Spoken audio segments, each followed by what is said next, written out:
Ahí. Bueno, empecemos a ver, en realidad la idea es empezar a pensar cómo podemos estudiar el tubo digestivo.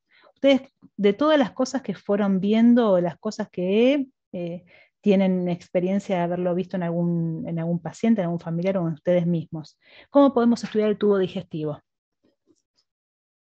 ¿De qué manera? Podría ser mediante resonancia o Resonancia como magnética. ¿Para qué usarían la resonancia magnética, por ejemplo? para determinar si encontramos líquidos en lugares donde no tiene que haber líquido. Sí, igual tengo métodos quizá menos costosos y más disponibles para encontrar líquido libre en el abdomen. ¿Cuál sería?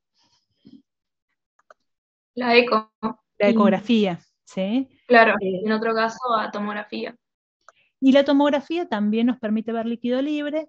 La resonancia magnética, en realidad, ¿se acuerdan que habíamos hablado de esto de la jerarquización de estudios a la hora de pedir, por ejemplo, en abdomen? ¿No? Tenemos un paciente con dolor abdominal agudo.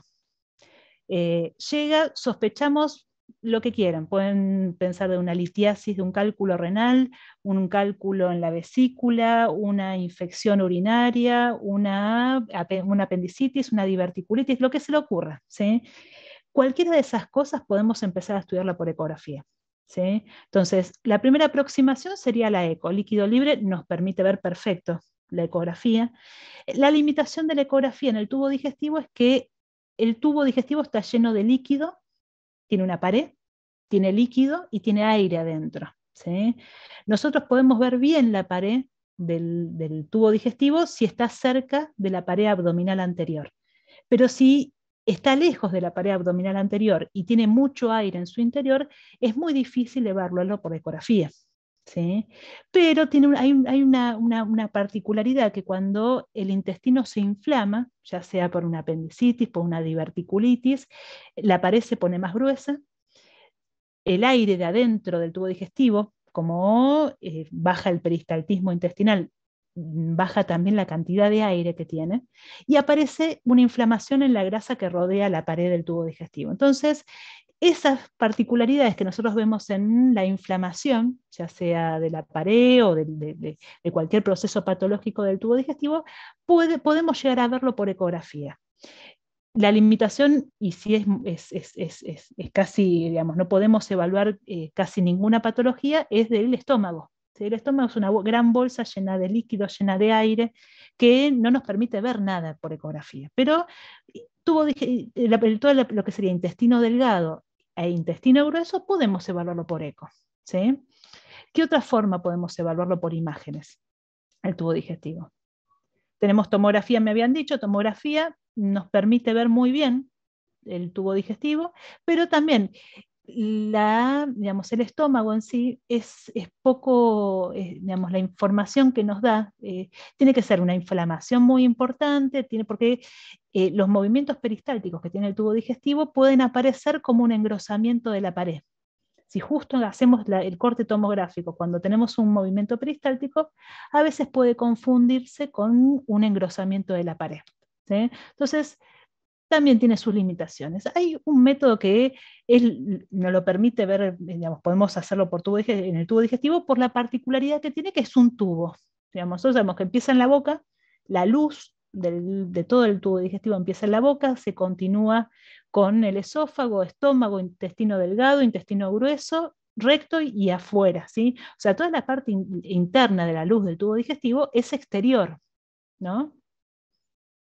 Y el límite del organismo a nivel del tubo digestivo es la mucosa. Entre la boca y el ano prácticamente se comunican, ¿sí? por la luz del tubo digestivo. Todo lo que entra puede salir perfectamente, ¿no? Y el límite sería la pared. Entonces nosotros queremos estudiar la pared del tubo digestivo a partir de esa particularidad que tiene, que nosotros estamos a nivel del exterior. ¿Sí? ¿Cómo se les ocurre que podemos estudiarla? Ahí en el chat dijeron endoscopía. Una endoscopía, perfecto, ¿sí? O sea, tenemos una endoscopía alta, vemos esófago, estómago y duodeno, y una endoscopía baja tenemos el colon, ¿sí? Podemos llegar con mucha suerte hasta la válvula ileocecal, ¿sí? Perfecto. Y lo bueno de esto es que podemos ver la patología y encima cuando la vemos podemos hacer una toma de biopsia, ¿sí?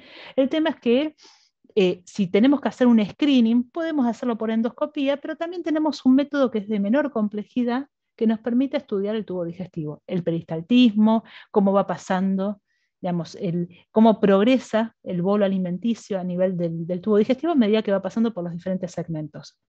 Y son los estudios contrastados. ¿Sí? Yo no sé si Nahuel lo habló en la primera clase, nosotros podemos dar, lo dijimos algo la semana pasada, podemos dar un contraste oral que el paciente lo tome por la boca, un contraste positivo, es un contraste denso, lo tome por la boca, nosotros vamos a ir viendo por medio de una radioscopía, que la radioscopía es ni más ni menos ver cómo progresa, es como si fuera una placa en vivo y en directo. Entonces vamos viendo cómo va progresando el contraste oral a medida que va pasando por cada uno de los segmentos del tubo digestivo. Si le damos para que tome y enfocamos en la boca, podemos evaluar la deglución, ¿sí? Si lo que estamos haciendo se evalúa, dejamos progresar, perdón que toque algo, dejamos progresar un poquito más, podemos evaluar el estómago, si dejamos progresar un poquito más, a medida que va pasando, si hay peristaltismo en el intestino, la peristalsis lo que hace es progresar también el contraste. Y a medida que va progresando le vamos sacando placas. Entonces nosotros vamos a poder estudiar lo que es la luz del tubo digestivo a partir de una radiografía y de un contraste que damos por la boca. Ese contraste es inerte, habíamos hablado del bario la semana pasada, que es un contraste positivo solamente para uso del tubo digestivo. Entonces, a medida que va progresando, le vamos sacando placas, se va pintando toda la luz del estómago, duodeno, yeyuno, ilion, colon, recto, ¿sí? Se va pintando a medida que va pasando y nosotros le vamos sacando radiografías, ¿sí? Ahí les voy a mostrar un poquito el ejemplo. Acá tenemos, bueno, esto es un esquema del abdomen, vemos un poco la posición que tiene el colon con respecto al resto de los órganos, ¿sí? Habíamos visto algo de la semana pasada, tenemos el hígado acá, el páncreas es bien retroperitoneo, el estómago estaría elevado, acá tenemos el epiplón mayor, tenemos el ciego colon ascendente, fíjense cómo el colon ascendente a medida que asciende se hace posterior, ¿sí? El ángulo hepático del colon es bien posterior con respecto a la pared abdominal anterior. Una vez que aparece el transverso se hace anterior, digamos, va hacia adelante y hacia abajo, cuelga como una guirnalda, ¿sí? Y luego se hace nuevamente posterior y bien alto cuando vamos a el ángulo esplénico del colon, ¿sí? El colon descendente, que acá no se ve, es bien posterior, y se va haciendo anterior a medida que vamos llegando al sigmoides. Otra vez se vuelve a hacer posterior cuando llegamos al recto, ¿sí? Entonces, acá vemos como el colon nos hace todo un marco colónico a nivel del abdomen, por eso se habla de marco, porque nos marca los límites del abdomen, ¿sí? Y en el centro lo que vamos a encontrar es el yeyuno ilion, ¿sí? Todos los espacios van a estar ocupados por asas de intestino delgado, ¿sí?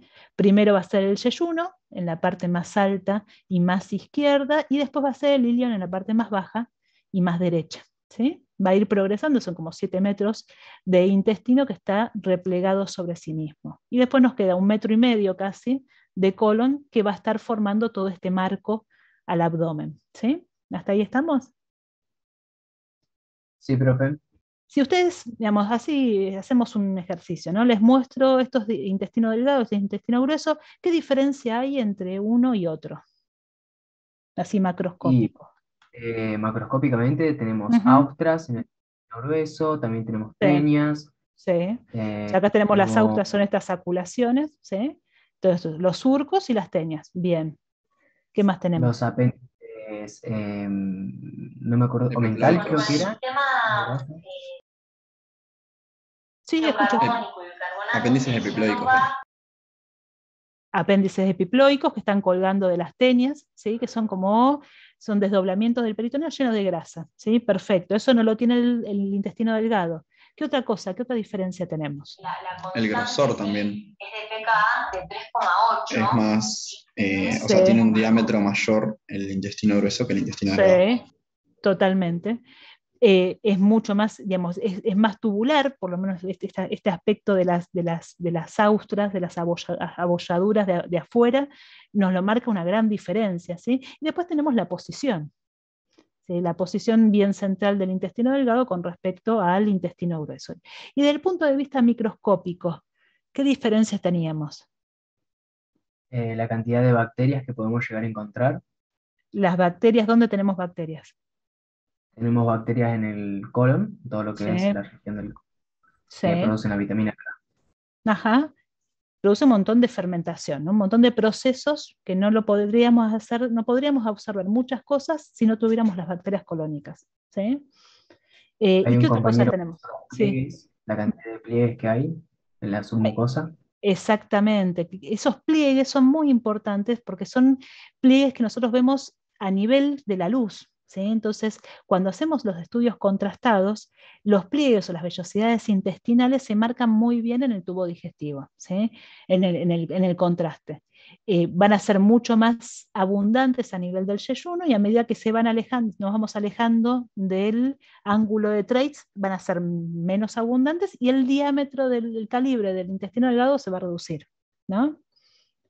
Esa es otra forma de poder diferenciarlo. Vamos a ver si vemos todas estas cosas, ¿no? Acá les traje este esquema como para que lo tengan en cuenta.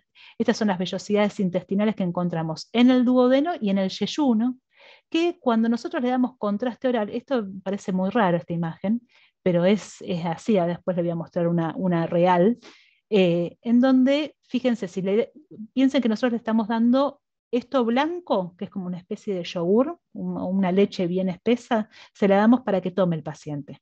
Y a medida que van avanzando con los movimientos peristálticos, se va tiñendo la luz. Y digamos, hay zonas en donde no tenemos contraste positivo. Hay zonas que sí tenemos contraste positivo y zonas que no. Estas zonas que no hay contrastes positivos corresponden a las vellosidades intestinales, ¿sí? Cuantos más de estas vellosidades tengamos, más sucia va a aparecer la luz. A medida que vamos avanzando hacia el yeyuno, hacia el ilion, vamos a tener menos cantidad de vellosidades intestinales y fíjense que bien limpia aparece esa luz, o sea, está casi toda repleta de contraste varitado y no tenemos estas imágenes que nos ensucian un poco la luz, ¿sí? Esta es la diferencia radiológica entre el yeyuno y el ilion, ¿sí? Que es básicamente la diferencia que nosotros tenemos de vellosidades intestinales a nivel de la microscopía y de la macroscopía, ¿sí? Que lo vemos en vivo. Fíjense, acá le dimos a este paciente un montón, casi, les puedo decir, 400 mililitros de contraste oral varitado. Es un contraste positivo que es como una especie de polvo que se diluye con agua, que no se absorbe y tiene la particularidad que se va pegando en la pared, ¿sí?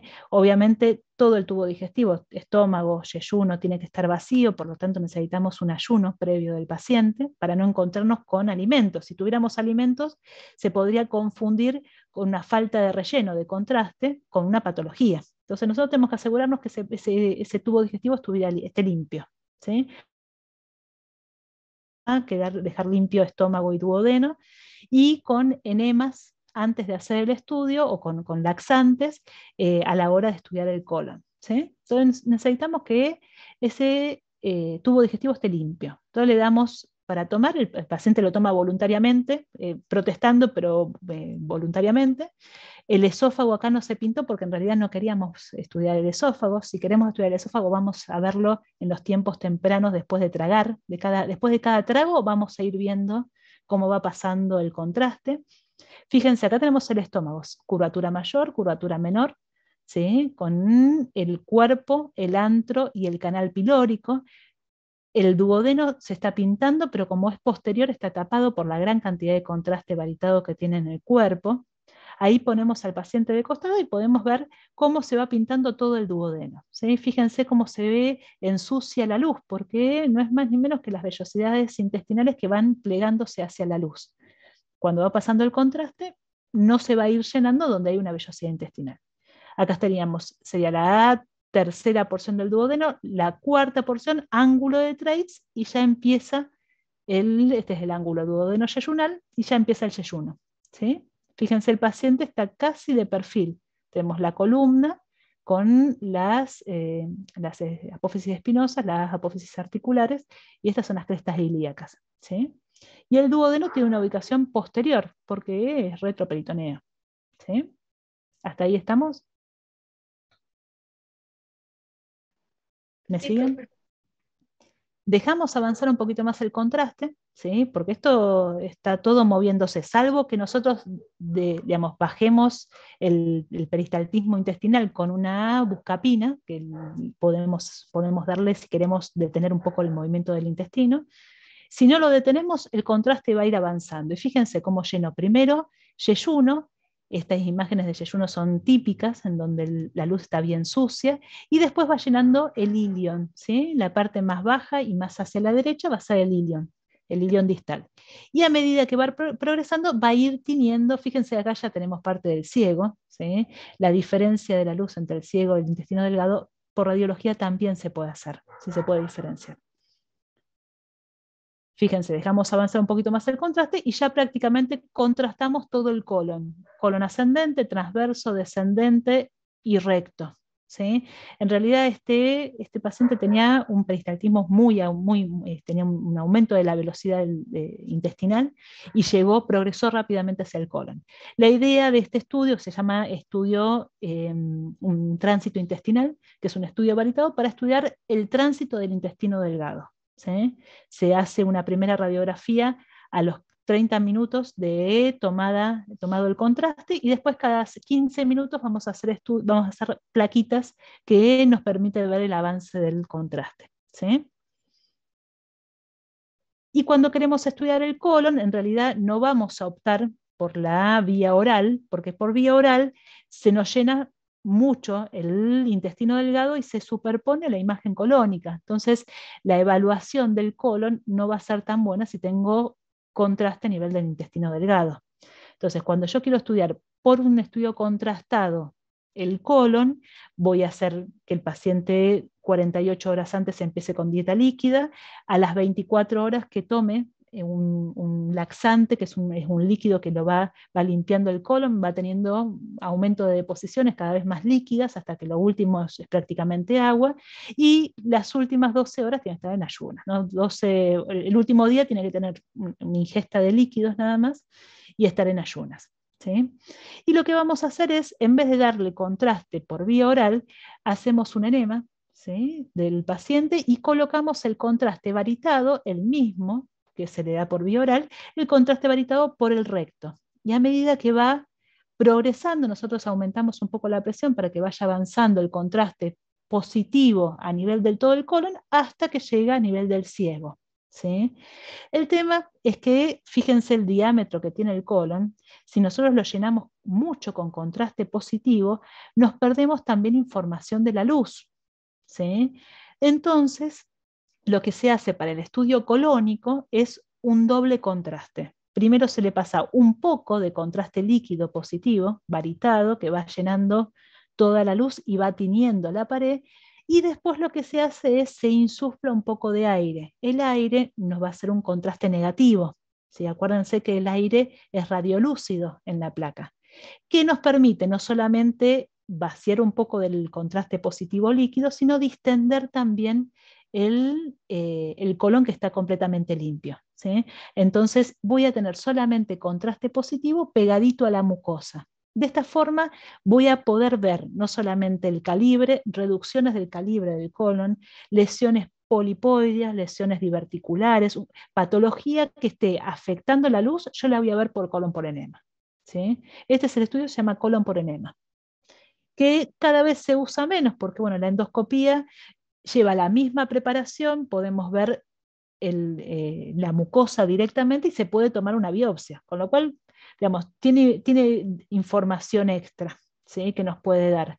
El asunto es que, por ejemplo, por lo general se hace con anestesia, hay muchos pacientes que no se pueden anestesiar, el colon por enema no se usa anestesia, este paciente está colaborando y digamos, está despierto, ¿sí? Es un estudio incómodo, pero no es doloroso si se hace con cuidado, ¿sí? Y la información que nos aporta es muy valiosa, y más Ustedes saben que el colon tiene una dimensión, una longitud más o menos de 1,50 m, 1,80 m. ¿Sí? Por lo general coincide la longitud del colon con la altura del paciente, ¿sí? Que está todo replegado sobre sí mismo. Muchas veces hay porciones del colon que tienen mayor longitud, con lo cual es muy difícil para el endoscopio poder atravesar toda digamos, la curva y contracurva que tiene el colon.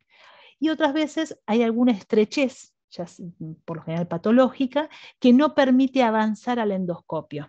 Ahí es cuando el colon por enema cobra vida, ¿sí? Vuelve a la vida, porque antes todos los estudios del colon se hacían por colon por enema, después la endoscopía le ganó mucho terreno, pero en estos pacientes en donde tenemos estrecheces que no puede pasar el endoscopio, el colon por enema vuelve a ser importante, porque sí vamos a poder pasar con el líquido del colon por enema, ¿sí? El líquido de contraste va a poder pasar y vamos a poder estudiar muy bien esa zona de estrechez y las zonas que están proximales a la estrechez, ¿sí? ¿Se entiende esto? Sí, profe. Hay una ¿Sí? compañera hizo una pregunta y dice, ¿por qué la porción sigmoidea está a la derecha? Está a la izquierda. Yo la veo a la izquierda. Se sigue evaluando Ahí o sale dicen una esta de acá. esa misma.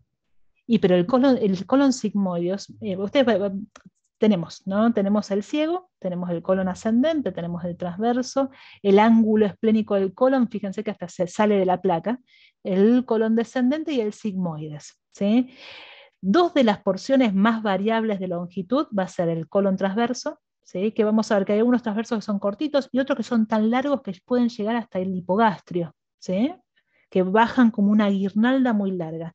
Y la otra porción que es muy variable en longitud es el colon sigmoideus, ¿sí? Con lo cual el sigmoideo puede llegar hasta, digamos, casi, no les digo flanco, pero más o menos, ¿sí? Fosa ilíaca derecha. El colon sigmoideus es así, ¿sí? Depende de la longitud que tenga en ese paciente y la ubicación que va a tener, ¿sí? Pero por las características que tiene no es otra cosa. Lo mismo vamos a ver, ¿sí? Que el ciego no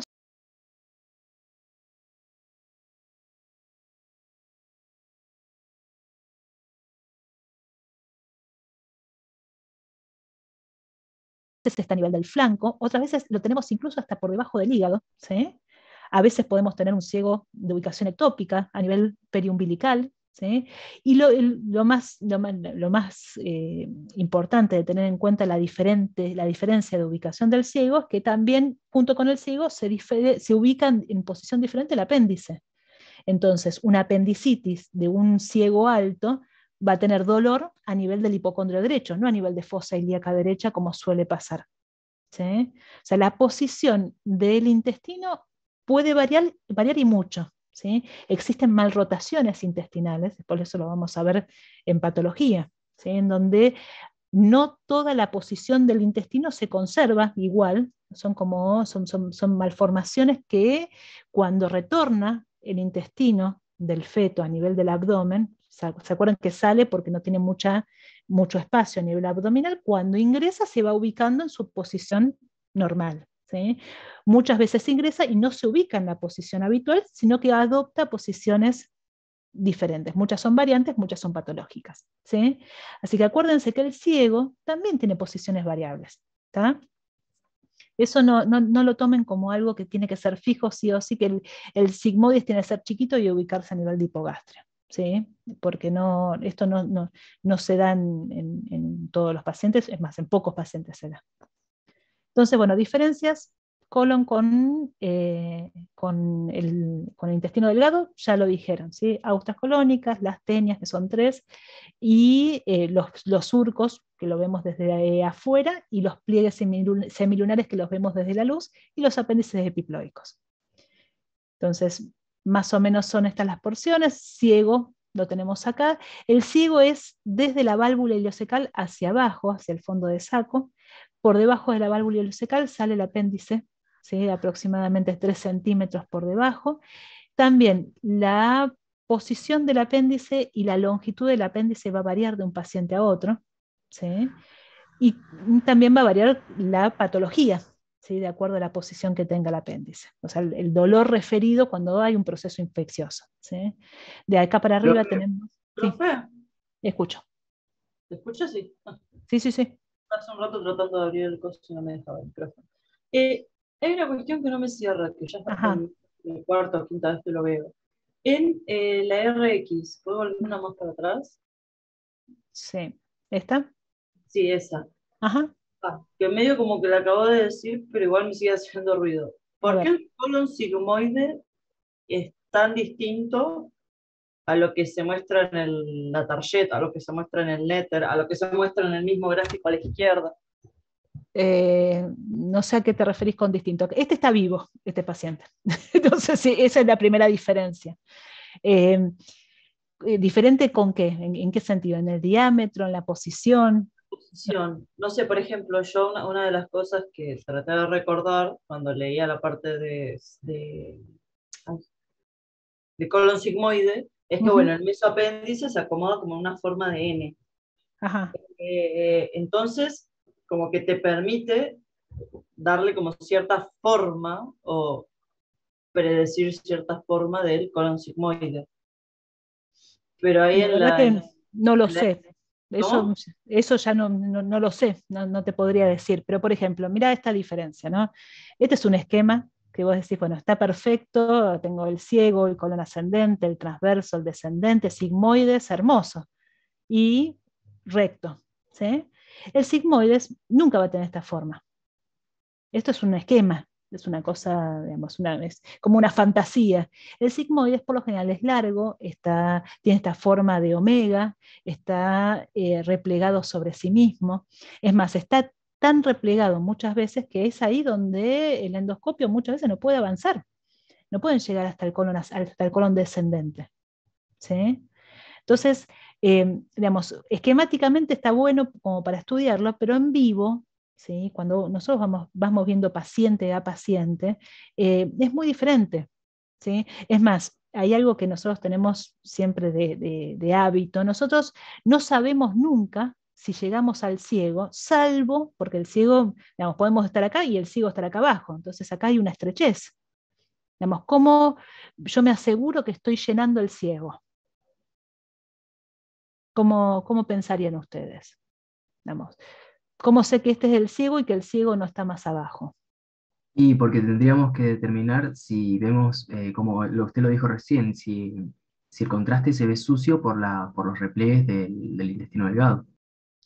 En realidad, la válvula ileocecal, la función que cumple es dejar pasar el contenido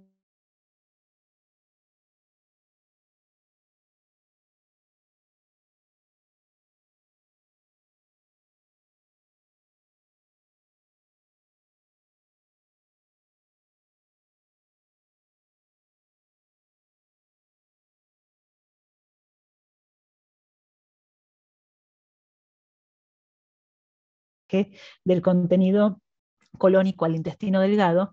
Nosotros con la presión muchas veces la vencemos esa válvula. Entonces, las dos formas que yo me asegure de que estoy en el ciego es que estoy llenando con contraste el ilio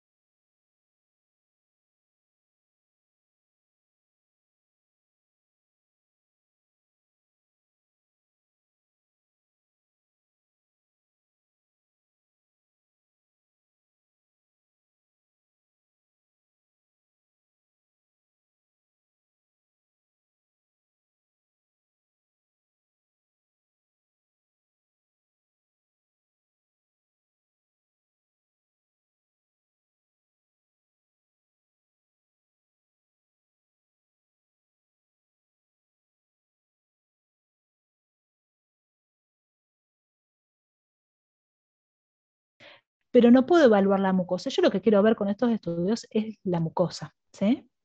Entonces, y acá viene la otra parte, ¿no? Que yo creo que ahí para complicarlo un poco más. Ustedes lo ven en este esquema, está muy bonito todo. A mí me encantaría que todos los pacientes fueran así. Pero no solamente los pacientes no son así, tienen diferentes longitudes, tienen diferentes posiciones del colon, sino que además el colon no está siempre en el mismo plano. ¿Sí? En el plano me refiero al anterior y posterior en el espesor del paciente, ¿no? El ciego, por lo general, tiene una ubicación más anterior. A medida que va subiendo el colon ascendente, se va haciendo posterior y el colon, el ángulo hepático del colon está bien posterior. ¿Sí? Cuando se transforma en transverso, se va haciendo anterior, o sea, se va hacia adelante, forma una concavidad hacia adelante, para después hacerse de vuelta posterior a nivel del ángulo esplénico. Esta parte es bien posterior y bien alta. Cuando baja el descendente, sigue siendo posterior, ¿sí? Y se hace anterior nuevamente en el sigmoides. El sigmoide se va haciendo cada vez más anterior hasta que la última parte del sigmoide se hace posterior para continuarse con el recto que está posterior, ¿sí? O sea, no solamente tengo mucha longitud, mucho repliegue sobre sí mismo, sino que también tenemos diferentes posiciones. Por ejemplo, si yo le digo que este contraste positivo es líquido y este contraste negativo es aire, ¿cómo está ubicado el paciente? ¿Está boca abajo o boca arriba? Sabiendo que el líquido obviamente va a ir a los sectores declives. Ahí estoy viendo que el chat están mandando más preguntas. Yo no lo puedo ver, chicos, así que abran el micrófono. No lo puedo ver por lo que escriben. No hay nada en el chat todavía, profe. Cualquier cosa le avisamos. Dale, avisen.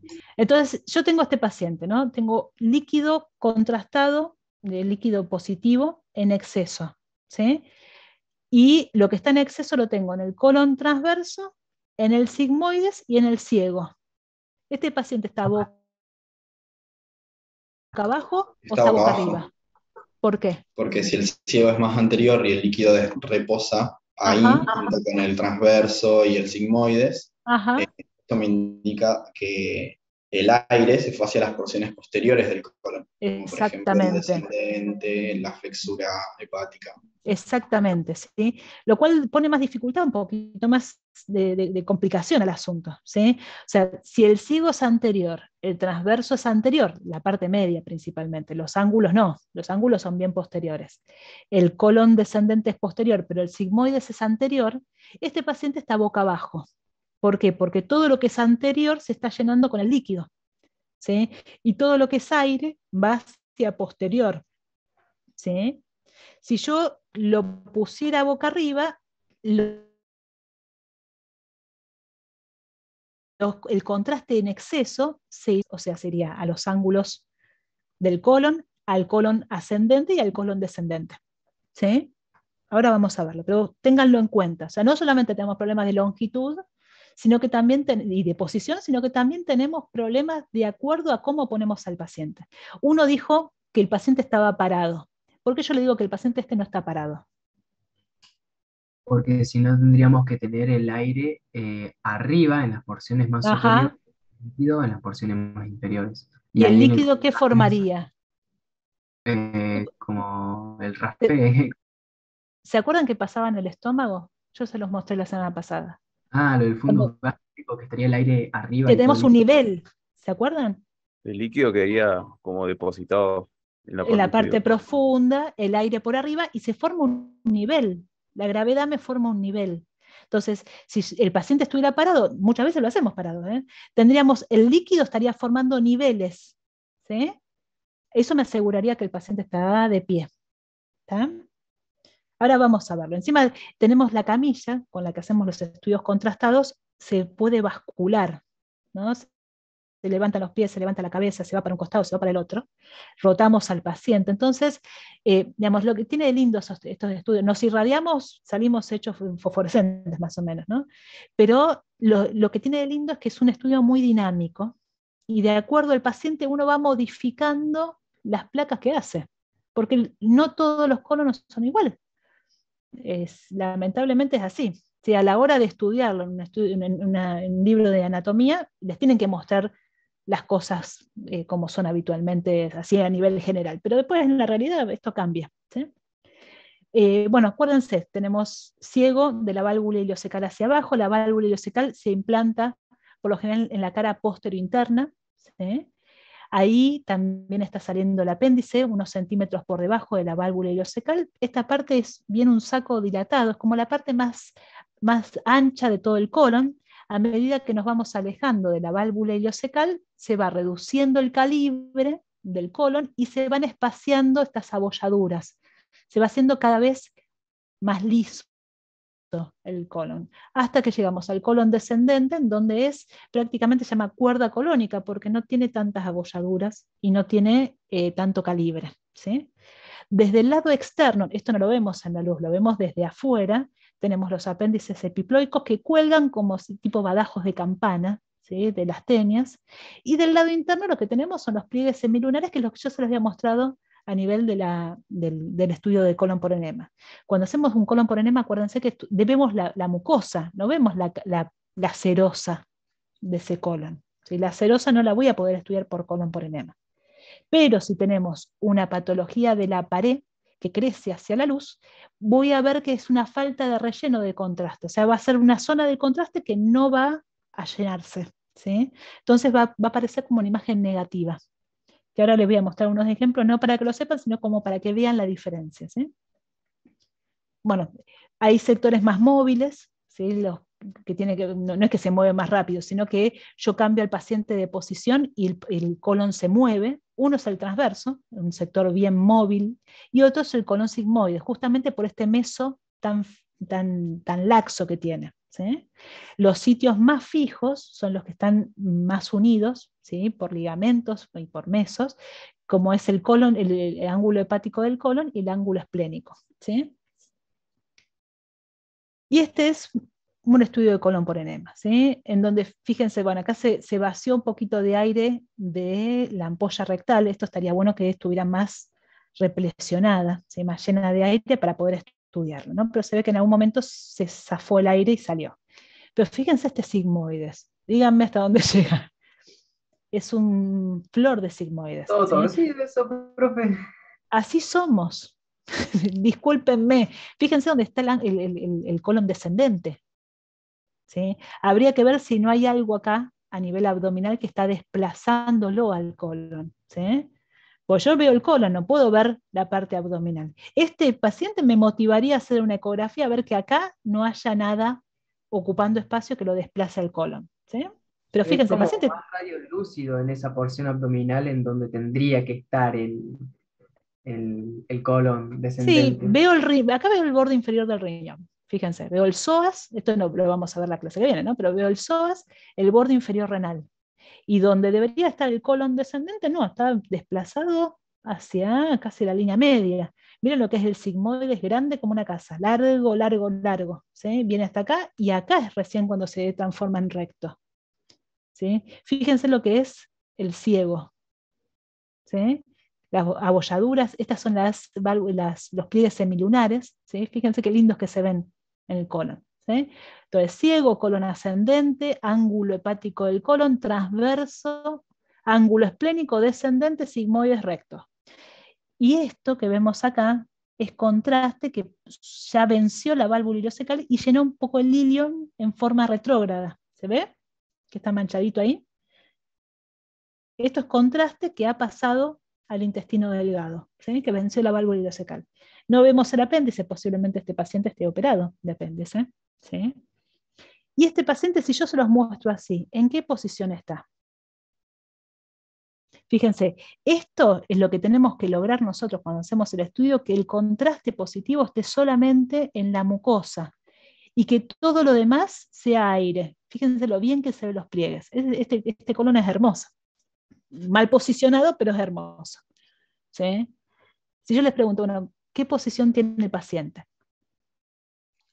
¿Está de costado? O sea, sobre su cara derecha, ¿no? ¿Puede estar parado? No. Parado formaría niveles, ¿sí? Que no los tengo. Entonces Tengo aire en el sigmoides, tengo aire en el transverso. ¿Puede estar boca arriba? ¿Por eso? Está boca arriba. Fíjense que tenemos gran parte. Acá no tenemos líquido porque no tenemos tanto sobrante, ¿sí? Pero el exceso de líquido que quedó en el colon ascendente lo tenemos depositado atrás, en la parte más posterior del colon, ¿sí? O sea, este paciente está acostado boca arriba, ¿sí? ¿Y por qué queda en el ciego? Y porque se acumuló, se ve que se pasó más líquido de lo necesario, se acumuló acá y pasó a la válvula ileocecal, ¿sí? Fíjense que está todo, el ciego está lleno, ¿sí? Claro. ¿Está? Entonces, perdón, ¿el colon ascendente sería más posterior o Más más posterior, igual que el descendente. Son bien posteriores, son retroperitoneales, ¿o no?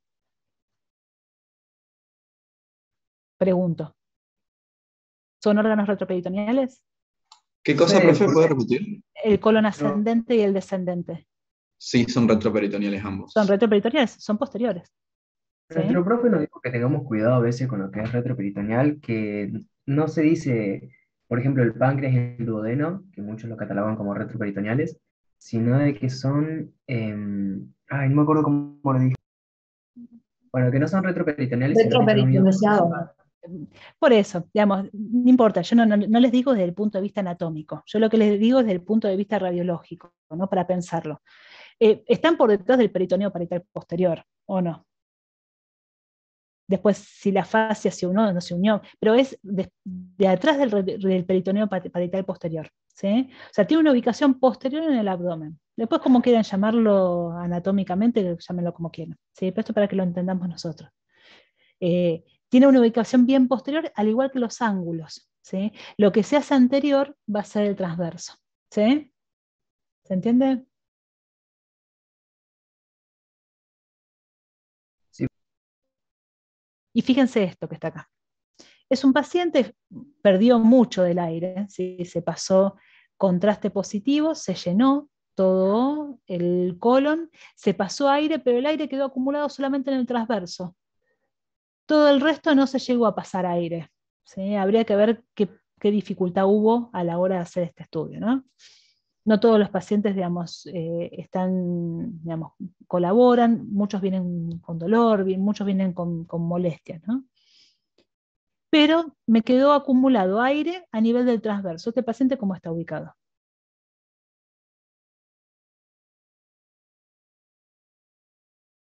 ¿No está boca arriba? Está boca arriba, ¿sí? ¿Por qué? Porque la parte posterior van a ser las partes posteriores del colon, ¿sí? El colon ascendente y el colon descendente, ¿sí? ¿Se entiende? Acá fíjense, este sigmoide es mucho más chiquito, ¿sí? Mucho más chiquito. Y tiene un flor de colon transverso, ¿sí? Varía muchísimo de un paciente al otro. Y ahí es que muchas veces está la patología. Se dice que cuando la longitud del colon es más larga que la altura del paciente es cuando tiene disfunciones a nivel intestinal, ¿sí? Cuando tenemos que se mantiene la misma altura de longitud, ahí es cuando tiene una función intestinal más conservada, ¿tá? Es muy variable la longitud colónica, es muy variable la posición. Esto, digamos, no es un dibujito que se puede repetir de paciente a paciente, ¿tá? Con respecto a los apéndices epiploicos, habíamos dicho, están colgando, ¿sí?, hacia el peritoneo desde la serosa, ¿tá?, ubicados a nivel de las tenias.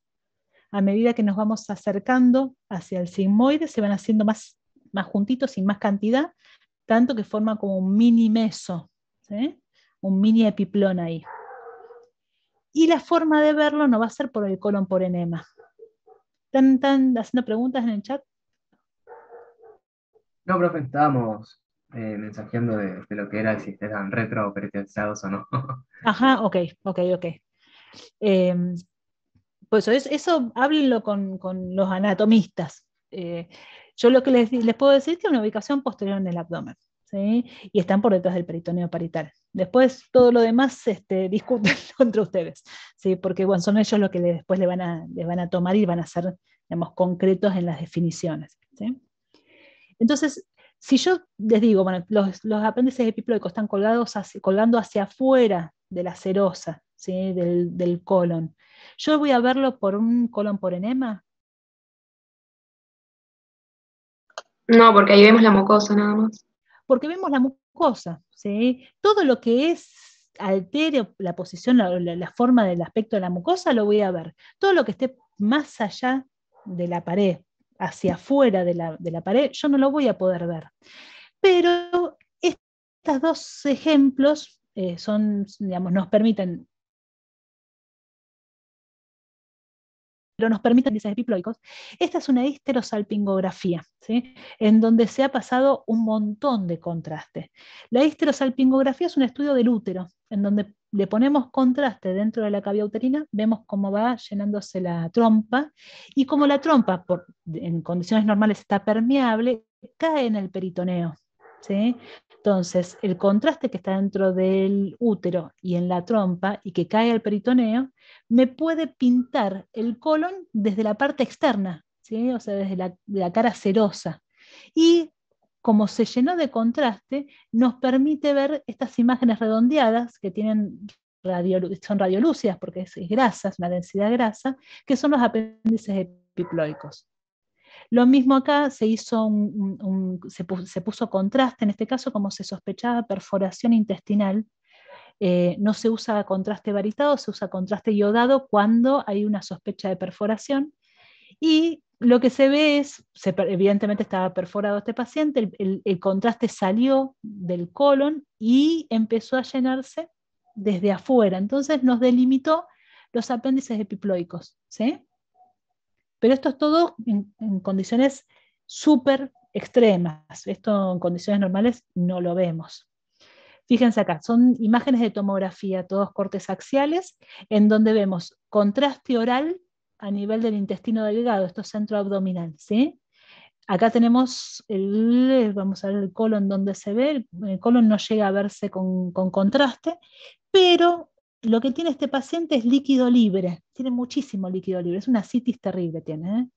Pero esa citis lo que hace es ponernos en evidencia los apéndices epiploicos que tienen la misma densidad grasa que el tejido celular subcutáneo, ¿sí? Este no, este es el retroperitoneo, este es el celular subcutáneo, ¿sí? Entonces la presencia del líquido libre nos permite ver los apéndices epiploicos. El líquido libre está producido por esta gran masa peritoneal, ¿sí? Esto es un implante peritoneal de un tumor. Habría que ver qué tumor será, ¿sí? Y esta es una paciente con cáncer de ovario, también con una citis, es líquido libre maligno. Esto es visto por ecografía, el líquido siempre va a ser negro, va a ser anecoico. Y esta es vista por tomografía. Entonces, el líquido libre, el colon y el apéndice epiploico de densidad grasa, fíjense la misma densidad que el tejido celular subcutáneo, es lo que nos pone en evidencia. Si no tuviéramos este líquido libre, la densidad grasa del apéndice epiploico va a ser similar a la densidad grasa del peritoneo, ¿sí? De la grasa peritoneal. Entonces, no se vería por tomografía, ni por ecografía, ni por radiografía, ¿sí? Estos procesos patológicos no lo ponen en evidencia. ¿Cómo se ven los apéndices epiploicos? Cuando se inflaman, se ven por tomografía, o cuando se abre la panza y se ve el aspecto externo del colon, ¿sí? Si no, no lo podemos llegar a ver. Con respecto al ciego, bueno, hablamos un poquito, la parte más dilatada son como 6 centímetros, 6, 7 centímetros que tiene, llega a la válvula ileocecal, sale el apéndice secal. Fíjense las posiciones diferentes que puede adoptar el ciego, ¿sí? En realidad este es un esquema para ver las posiciones del apéndice, pero bueno, así como cambia la posición del apéndice, cambia la posición del ciego. Tenemos desde el hipocondrio derecho, flanco derecho, fosa ilíaca derecha, incluso bien metido en la pelvis, puede estar ectópico del lado izquierdo, ¿sí? Y así cuando se posiciona el ciego, se va a posicionar el apéndice. Y esta es la posición más habitual del apéndice, del ciego, y el apéndice habitualmente tiene una ubicación descendente, pero puede ser descendente, hacia línea media, retrocecal, ascendente, ¿sí? Bueno, estos son esquemas del ciego, de la válvula ileocecal, ¿tá? Y del apéndice secal saliendo de la parte más inferior. Y acá tenemos imágenes radiológicas de colon por enema, en donde digamos, con el doble contraste, fíjense qué lindo que está este doble contraste, en donde tenemos el contraste varitado formando una línea, una capa bien finita a nivel de la mucosa. Todo lo demás es aire. Estos son los pliegues semilunares, ¿sí? Las abolladuras, ¿sí? Y ahí tenemos la válvula ileocecal. Acuérdense que la válvula ileocecal está rodeada de grasa, así que tenemos una densidad baja, una densidad bien radiolúcida a la hora de hacer la placa, pero el contraste lo pone en evidencia. Acá tenemos también la válvula ileocecal, y acá tenemos un poquito de válvula ileocecal, justo, miren cómo se dio la válvula y llenó el ilion distal con contraste, ¿sí? Esto es todo ilion, ¿sí? ¿Se ve? El apéndice lo vamos a diferenciar bien porque es finito, ¿sí? Como este. Ese es el apéndice secal. No lo vemos todo porque no está incluido en la foto, pero podemos ver desde el inicio hasta el final del apéndice, ¿sí? Acá fíjense otro ciego, bien lleno con contraste. Fíjense la posición del paciente. ¿Cómo les parece que está?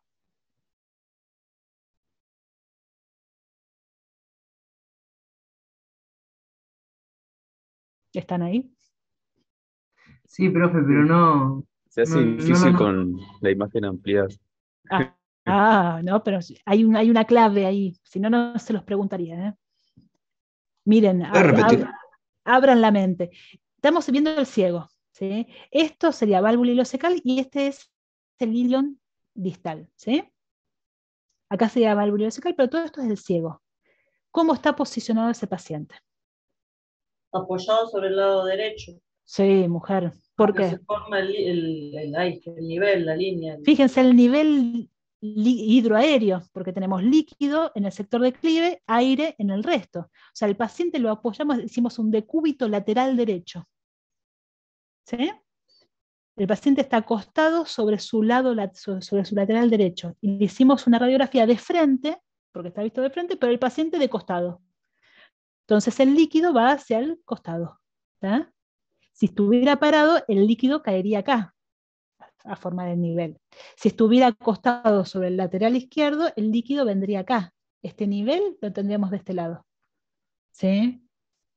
Esto es súper dinámico, lo vamos modificando segundo a segundo según lo que queremos ver. Lo vamos viendo por radioscopía, por la pantalla de radioscopía, y cuando encontramos lo que queremos ver, le hacemos una placa. Digamos, son estudios lindos, ¿eh? La verdad que lástima que nos irradiamos. Si no tuviéramos tanta radiación, yo creo que serían geniales estos estudios. Y fíjense, apéndice secal, de acá es el nombre, ¿sí? El apéndice vermicular, tiene forma de lombriz. Es una lombricita que sale a nivel del ciego. Este es un apéndice totalmente normal, ¿tá? Tiene como que un va y viene el apéndice. Y sí, todo. ¿Ustedes piensan que es todo lisito y ordenadito? No. Bórrense esa idea porque no todo es un esquema anatómico, ¿sí? La verdad que es muy variable todo, y bueno, y ese también es el desafío, ¿no? No todos los pacientes tienen los mismos cuadros clínicos, no tienen los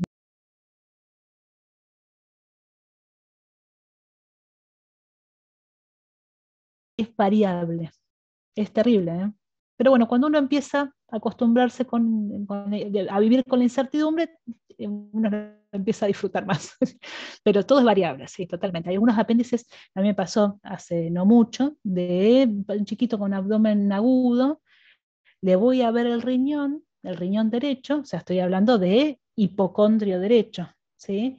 Y veo líquido, veo grasa inflamada, voy un poquito hacia adelante y tengo el apéndice inflamado ahí. Pero yo queriendo ver el riñón, encontré la apendicitis que tenía, ¿sí? Digamos, lo hubiera buscado porque en realidad hay que buscar el ciego, hay que buscar el intestino, hay que buscar por ecografía la válvula ileocecal, ¿sí? Pero estaba bien arriba. El desafío muchas veces cuando son apéndices retrosecales ascendentes, que el ciego nos lo tapa la imagen del apéndice. Entonces ahí hay que ir por el lateral como si fuera una línea axilar media, una línea axilar posterior, ¿sí? Para poder encontrar ese apéndice inflamado. No, es complejo, pero bueno, yo creo que eso es lo más divertido también, ¿no? Ángulo Pero hepático del colon, sí, escucho. eso que comentaba del estudio que hizo, ¿lo hizo de esta forma? ¿Con contraste por enema? ¿O cómo? ¿Qué cosa? ¿El del chiquito? Por ecografía. Eso Ah, por bien. no, no, sí. No, sí, en realidad por eso, el colon por enema, por ejemplo, en los pacientes pediátricos, primero es para evaluar malformaciones colónicas, ¿sí? Por ejemplo, un ano imperforado, hay muchas malformaciones que tienen congénitas los bebés, ¿sí? Muchísimas. Se usa para ver, por ejemplo, hay enfermedades, una enfermedad de Hirschsprung que cursa con zonas de estenosis, en donde tienen una constipación muy importante los chicos. Hay patología, por ejemplo, pólipos, pacientes con sangrados múltiples. A los chiquitos empezamos a estudiarlos por un colon por enema, ¿sí? En realidad, pues, ahí, según la edad, es lo que estamos buscando. Por lo general, cuando son pediátricos, lo que estamos buscando malformaciones, malrotaciones, enfermedades de Hirschsprung. Hay muchos chicos que, por ejemplo, tienen un retraso en la eliminación de meconio, ¿sí? Y hay que evaluar qué pasa con ese colon, por qué está demorado la eliminación, ¿sí? Eso es patología colónica propia, ¿eh? Podemos estudiar sangrados. Si bien ustedes me dicen, bueno, con la endoscopía podemos verlo también, sacamos biopsias y encontramos algo, pero la primera imagen muchas veces es muy útil para ver cómo está ese colon en ese bebé o en ese chico, es hacer un colon por enema, ¿sí? Así que, digamos, son estudios que cada vez están más seleccionados a quién se los hacemos, pero se siguen haciendo todo el tiempo, ¿tá? Bueno, en este caso, fíjense, es un ángulo hepático del colon con doble contraste hermoso. ¿Este paciente cómo está? ¿En qué posición está? Está parado. Está parado, fíjense. El nivel lo tenemos acá, el nivel lo tenemos aquí. En esta saculación quedó un poquito de líquido que formó el nivel. Tenemos niveles en cada una de estas saculaciones. Eso, el paciente está parado, ¿sí? Y este es un ángulo esplénico del colon. Fíjense como cada vez tenemos menos austras, ¿sí? Y lo que estamos viendo acá, este es un ejemplo, es el mismo paciente. Acá tenemos prácticamente un contraste único, un contraste positivo, ¿sí? Porque tenemos mucho de este paciente que seguramente está acostado boca arriba, porque el líquido en exceso se fue hacia la parte posterior, hacia la pared posterior. Fíjense cómo nosotros lo vemos así, decimos, no, este colon está perfecto. Esta es la última parte del transverso, ángulo esplénico del colon, baja del colon descendente, está hermoso. Pero no, lo que necesitamos hacer es estudiarlo por doble contraste, porque así estudiamos la mucosa. Le sacamos el exceso de contraste en la parte posterior, lo cambiamos de posición al paciente, fíjense, lo paramos, ¿sí? A este paciente, el líquido cayó a nivel del sigmoides y quedó delimitado un pólipo, ¿sí? Esto no se hubiera visto si nosotros no sacábamos este exceso de contraste. Por eso el estudio real colónico es con doble contraste y con un buen doble contraste, con una buena distensión del colon y con solamente contraste varitado pegadito a la mucosa, ¿sí? Acá tenemos otro ángulo esplénico del colon, que la diferencia con el otro es que tenemos estas como si fueran dedos que salen de la pared del colon, son evaginaciones. Estos son divertículos. Estos no están inflamados, digamos, es muy frecuente ver divertículos y más que nada a nivel del colon descendente y del sigmoides, que se ponen en evidencia con el colon por enema, ¿sí? Fíjense la cantidad de divertículos. Estos están llenos de contraste positivo y estos están con doble contraste, ¿sí? Acá tenemos incluso hasta en el transverso. Bueno, eso es más que nada para ver, fíjense que lo lindo que son los pliegues semilunares. Y acá tenemos, fíjense, otro paciente, otro colon diferente, ¿no? Este está ligeramente oblicuado, lo oblicuamos para ver el sigmoides, para desproyectar el sigmoides, fíjense la forma de omega que tiene. Colon descendente prácticamente es un tubo, no tiene austras, ¿sí? A medida del descendente distal aparecen los divertículos, ¿sí? Y este es el sigmoides. Fíjense toda la forma que tiene el colon, el recto totalmente distendido, ¿sí? Fíjense la longitud, la disposición varía totalmente, ¿sí? Acá lo mismo en el colon sigmoides, ¿sí? Con doble contraste. Acá esto se usa para comprimir. Fíjense que hay un cuadrado que se comprime como para poder ver mucho mejor la mucosa, ¿sí? Y acá tenemos el recto, donde tenemos el recto de perfil, el recto de frente, ¿sí? Y también tenemos este aro que es como si fuera una pelota de aire que nos permite comprimir un sector para desplazar el aire y el líquido de acuerdo a lo que querramos ver. ¿Sí? Es un estudio muy, muy dinámico. ¿Sí? Lo mismo, fíjense, el colon sigmoides, otro diferente, acá tenemos un pedacito de apéndice. ¿Sí? Este paciente está de boca abajo y este paciente está boca arriba. La posición del sigmoides bien anterior hace que cuando esté boca arriba se llene de aire y cuando esté boca abajo se llena de líquido contrastado. ¿Sí? ¿Se entiende eso? Sí, profe. Bueno, recto de perfil, sí que es importante verlo. Y esto es después de que terminó, al paciente se le pide que vaya al baño, que elimine todo el exceso de aire de contraste. Fíjense cómo queda totalmente plegado, está vacío, pero lo que quedan mostrándose son los divertículos, ¿sí? En el ángulo, en el transverso, ángulo esplénico del cono y en el descendente. ¿Sí? ¿Qué tipo de daño, profe, en la imagen Sí, anterior, en la zona derecha? sí. ¿Esto? Sí. Bueno, esta es la válvula, es el canito con el cual hacemos el enema. Sacaron la radiografía y le quedó abajo el paciente. Esto debería estar ahí. O sea que le sacaron el tubito del enema y quedó abajo del cachete de la cola, abajo del glúteo. Ah, quedó en la ¿Sí? camisa, digamos. No Claro, está quedó. No, no está adentro, no, no está adentro. No está adentro. Esto es todo afuera. De ahí este es un ejemplo de la superposición de estructuras que tenemos en la placa. No existe posibilidad de que estuviera ahí de ninguna manera. Recién estaba acá, la sacó la técnica y quedó abajo de la cola. Exijo el par. Es obvio, obviamente. Sí, en realidad antes de hacer el par radiológico, para no tener que irradiar de vuelta al paciente, vamos, miramos la camilla y sacamos lo que esté de más.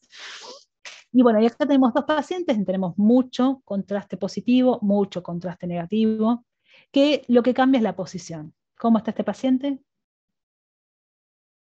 Acostado de de cúbito costado. izquierdo Sí, y es el de la derecha de cúbito derecho. de cúbito derecho. ¿Sí? ¿Ven? En realidad es esto, es ir cambiando la posición del paciente. Esto en realidad lo hacemos como juego y para que vayan entendiendo la ubicación tridimensional del colon. ¿Sí? Y a la hora de hacer el estudio, todo el tiempo vamos modificando la posición para poder ir viendo diferentes sectores. ¿Sí? Bueno, esto para mostrarles divertículos. ¿Sí? Este es un divertículo visto de frente. Esto es una tomografía, fíjense, esto es del colon, el colon no está con contraste, pero se ven cómo salen los divertículos del colon. ¿Sí? Este paciente tiene millones de divertículos, ¿sí? No están inflamados.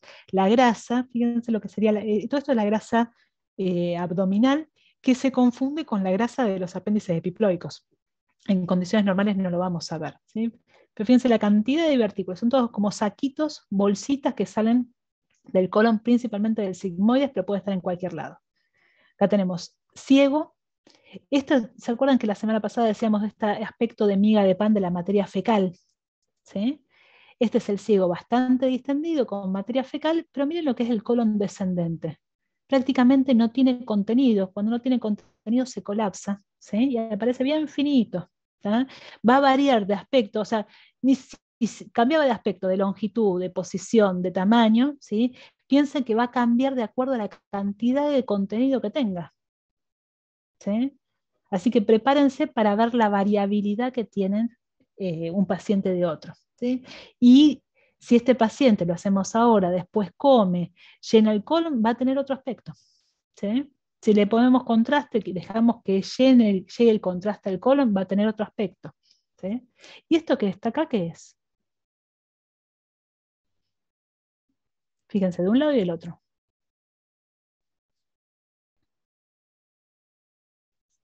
Yo viendo eso les puedo decir, este paciente tiene dolor crónico.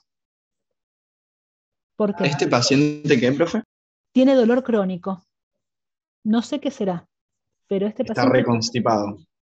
No, ¿por qué constipado? Si yo No sé, veo el colon descendente, lo veo vacío, así que eliminar, eliminó. Pero yo veo esto acá. ¿Qué región es esta? la región glútea. ¿Cuál? No escuché. ¿Glútea? La región glútea, ¿sí? Tenemos ambas regiones glúteas, ¿sí? ¿Cuál es la ubicación? ¿En qué cuadrante se dan inyecciones en la región glútea? ¿Saben? Superior izquierdo. Superior externo. Claro. Ahí ¿Sí? depende de la pierna. Estamos a nivel superior externo, ¿sí? Esas son, esto evidentemente, por eso le digo que tiene dolor crónico, evidentemente ha tenido múltiples inyecciones, por lo general son analgésicos, que con el tiempo se va acumulando y se van calcificando. Entonces son granulomas calcificados por las inyecciones que ha tenido a lo largo de su vida, ¿sí? De un lado y del otro, en la parte más externa y más alta. Eso es ¿Sí? porque O sea, el líquido que tiene que ser intramuscular se queda... queda acumulado ahí, sí, sí, sí, exactamente.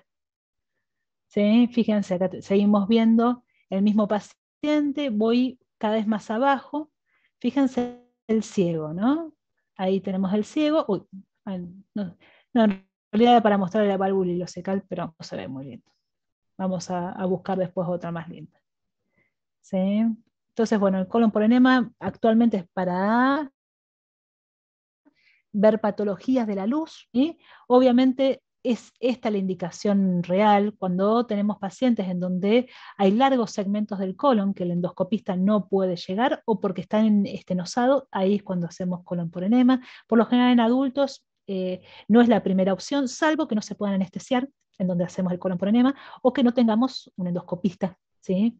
En el lugar, con lo cual seguimos haciendo colon por enema, ¿sí? Y siempre tiene que tener una adecuada preparación, el colon tiene que estar limpio, ¿sí? Por tomografía vamos a evaluar la pared colónica, abscesos que están por fuera de la pared, cuerpos extraños en la luz, patología inflamatoria se ve muy bien por tomografía, y lo usamos obviamente no para hacer diagnóstico de cáncer de colon, aunque muchas veces vemos la primera imagen de cáncer de colon, la vemos por tomografía, incluso por ecografía hemos hecho diagnóstico de cáncer de colon. No es el método de elección, pero bueno, estamos haciendo ecografía por otra causa o por dolor y aparece el tumor, pero una vez que se conoce el cáncer de colon, obviamente hacemos ecografía para estadificarlo y para controlarlo después del tratamiento, ¿sí? Ecografía, la limitación va a ser la luz del colon, ¿sí? Pero es muy útil en la apendicitis, diverticulitis, abscesos. Cuando tenemos metástasis en órganos sólidos, la ecografía es buenísima, ¿sí? Cuando vemos adenopatías retroperitoneales en pacientes que son delgados podemos evaluarlas muy bien, o cuando queremos ver líquido libre abdominal, ¿sí? La ecografía es de lo mejor. Profe, no nos van Es a una tomar imagen ecografía, ¿no? No, Genial. no debería, pero por ejemplo sí, ¿qué es lo que vemos por ecografía? Digamos, conceptualmente, ¿sí? Sí es muy importante entender, yo sé, por ejemplo, las indicaciones de los métodos, ¿sí? ¿Qué es lo que estaríamos evaluando muy bien con el método? No tiene sentido que les tome una imagen, ¿sí? Yo sé, si se toma alguna imagen es porque es muy clara, ¿sí? Porque se ve algo anatómico muy, muy preciso, pero en sí no tiene mucho sentido tomar ecografía, teniendo tantas cosas para ver. ¿Entendés? Es algo, y aparte la ecografía es muy dinámica, es algo que tienen que verlo y tienen que entenderlo. Es compleja de entender, ¿sí? Y fíjense, acá tenemos un colon en donde hacemos un colon por enema y tenemos que la pared del colon, en vez de seguir acá derechita, hace esto, ¿sí? O sea, tenemos un crecimiento hacia la luz de algo sólido que no se mueve porque no cambia de posición con el peristaltismo ni nada. Este es otro paciente en donde este es el típico mordida de manzana, ¿sí? En donde tenemos ocupación de la luz por un crecimiento de la pared. Esos son todos sospechas digamos, esta es una alta sospecha de cáncer de colon. Este también, fíjense, vemos una reducción del calibre del colon con un engrosamiento parietal circunferencial, o sea, no da este aspecto de manzana mordida, ¿sí? Y cuando hacemos la endoscopía, lo que vemos es el crecimiento hacia la luz del tumor, ¿tá? Obviamente, por ejemplo, en este caso, seguramente el endoscopista no va a poder atravesar por acá, o sea, no voy a poder estudiar la parte proximal a la lesión, pero sí vamos a poder hacer una biopsia acá, ¿sí? Y acá tenemos la imagen, la visualización de la imagen y la posibilidad de hacer una biopsia, ¿está? Por eso la endoscopía es quizá el método de elección, ¿sí? ¿Qué pasa con ecografía? Fíjense, ecografía, líquido libre anecoico, podemos ver acá parte de los apéndices epiploicos y el borde del colon. El colon normalmente se ve así, ¿sí? En donde no tiene, el aire no nos permite evaluar mucho, salvo, por ejemplo, estos son casos en donde el colon está repleto de líquidos, ¿sí? Este paciente seguramente está con una diarrea, en donde vemos la acumulación de líquido dentro de la luz y podemos delimitar muy bien los pliegues del colon, ¿sí? Pero si tenemos en condiciones normales estaría lleno de aire y sería difícil de evaluar por ecografía. Y esto, yo creo que para esto es muy útil, podemos evaluarlo en pacientes muy delgados o en pediátricos se ve perfecto. ¿Cómo podemos evaluar las diferentes capas de la pared colónica por medio de ecografía? Tenemos la mucosa, la submucosa y la muscular, ¿sí? La serosa es muy finita. Podemos llegar a poder, digamos, a diferenciarla y a evaluar el engrosamiento de las paredes. Fíjense, acá tenemos la mucosa, la submucosa y la muscular, ¿sí? Esta es el espesor parietal normal, son 3 milímetros, ¿sí? Esto también es un colon, fíjense, acá tenemos parte de los pliegues sigmoides y tenemos la pared colónica, ¿sí? En este caso son todos pacientes con pared colónica normal. Pero fíjense, el aire no nos permite evaluar mucho más allá de esa pared superficial, ¿sí? La pared que podemos evaluar por ecografía es la que está más cerca de la piel, la que está contraria a la piel, por el aire no la podemos evaluar. Fíjense, diverticulitis, este es un proceso inflamatorio del colon, donde tenemos la grasa que normalmente se ve negra, ¿sí? o gris oscura, fíjense cómo se ve más blanca, se ve bien blanquita con líneas, que esto es todo líquido libre que está alrededor del colon, un proceso inflamatorio importante. Acá tenemos por ecografía, vemos el divertículo con toda la inflamación de la grasa que rodea al divertículo, ¿sí? Eso es como para que lo vean, no para otra cosa. El apéndice se ve bien finito en condiciones normales, muchas veces no se puede ver justamente porque tiene mucho aire el colon y el intestino y no lo permite ver, pero cuando lo vemos es bien finito, siempre tiene que medir hasta 5.5 milímetros de diámetro, ¿sí? Cuando se inflama el apéndice se vuelve más redondito, mucho más evidente, uno aprieta, no solamente que duele cuando aprieta, sino que no se puede colapsar este apéndice, y la grasa que está rodeándolo está bien inflamada, está bien blanquita en ecografía. Son todos ejemplos de ecografía, ¿sí? Y cuando se inflaman los apéndices epiploicos es lo que se llama la apendagitis, ¿sí? Suena feo, pero se llama así, en donde por la inflamación del apéndice epiploico se pone en evidencia en tomografía. Fíjense, este es el colon descendente o ángulo esplénico del colon, ¿sí? En donde tenemos el apéndice epiploico rodeado de la grasa inflamada, ¿sí? Es una apendagitis. Eso es doloroso y no tiene tratamiento más que analgésico, esto no se opera ni nada. Estas son imágenes de ecografía, fíjense, el hígado, con la llegada de las suprahepáticas a la vena cava inferior, esta es la división de la vena porta, ¿sí? También vesícula biliar, esto es la parte del colédoco, esto es más que nada para que vean cómo se ve por ecografía, ¿sí? Y esto es cómo se hace la ecografía. ¿Dudas? ¿Consultas? ¿Se entendió algo? Sí, profe, se entendió bastante bien. Sí, se entendió, profe. Fue más ¿Sí? tranqui que la anterior. ¿Más tranqui? Sí, la anterior, la de hígado más que nada, fue tremendo. Bueno, vean las clases que están grabadas, ¿sí? Véanlas, revéanlas, anoten dudas, ¿sí? Y después las sacamos las dudas acá, ¿sí? La idea de esto es, digamos, no tiene sentido repetir todos los mismos, más, yo lo acoto mucho como para poder hacerlos participar más a ustedes. A mí me interesa que ustedes lo piensen, ¿sí? Y es el momento que tienen para sacarse dudas, ¿tá? Entonces vean las clases. Y la semana que viene nos toca, creo que renal, como para ver, es muy dinámico también renal. Lo que tiene, más allá del contraste, no tiene contraste oral, obviamente, tiene un contraste endovenoso que se elimina por vía renal, entonces nos permite contrastar toda la vía urinaria, por eso también es interesante. Así que véanlo y lo repasamos acá, ¿sí? Traigan dudas, así tratamos de sacarlas. ¿Ah? Bueno, profe, muchas gracias. Bueno, chicos, Gracias, que profe. tengan buena semana. Los espero, vean las clases, ¿sí? Así